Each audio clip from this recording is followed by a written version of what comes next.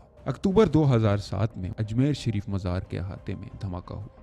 ستمبر 2008 میں مداسا کے علاقے سکا بازار میں رمضان کی تراویح کے وقت دھماکہ ہوا. اسی روز مالیگاؤں میں موجود بھکو چوک پر ایک موٹر سائیکل سے دھماکہ کیا گیا.